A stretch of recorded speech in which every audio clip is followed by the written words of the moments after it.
In the days of King Arthur, the wife of Bath begins.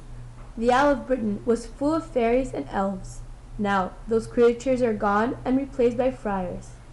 And though the friars rape women, just as the incubi did in the days of the fairies, the friars only caused women dishonor.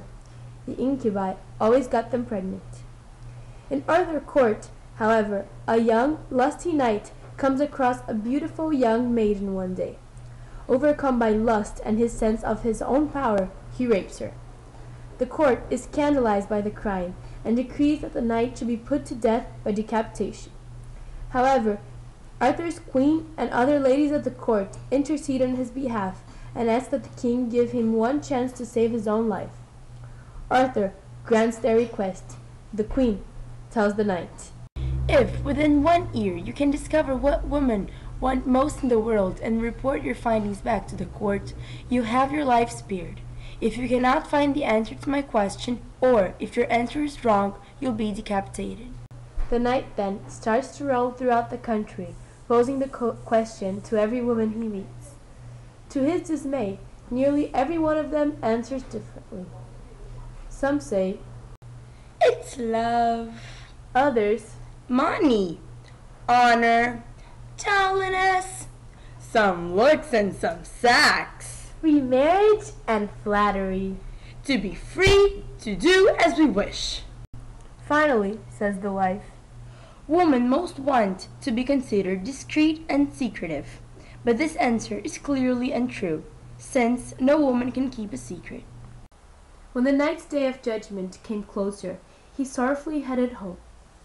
As he rides near a forest, he sees a large group of women dancing and decides to approach them to ask his question. But as he approaches, the group vanishes, and all he can see is an ugly old woman.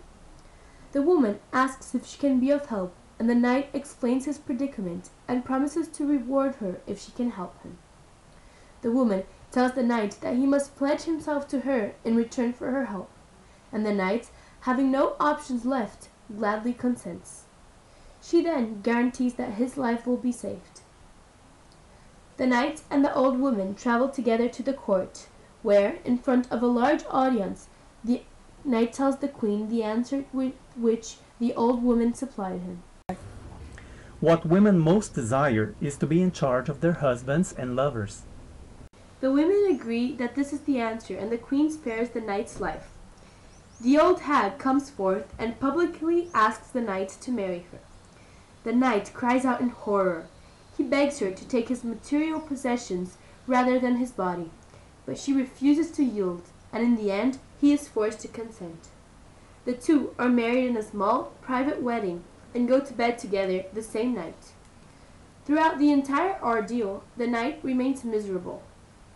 While in bed, the loathsome hag asks the knight why he is so sad. I can hardly bear the shame of having such an ugly, low-born wife. She does not take offense in the insult, but calmly asks him where real gentleness or noble character can be hereditary. There have been sons of noble father, she argues, who were shameful and villainous, and that they shared the same blood. Her family may be poor, but real poverty lies in covetousness, and real riches lie in having little and wanting nothing.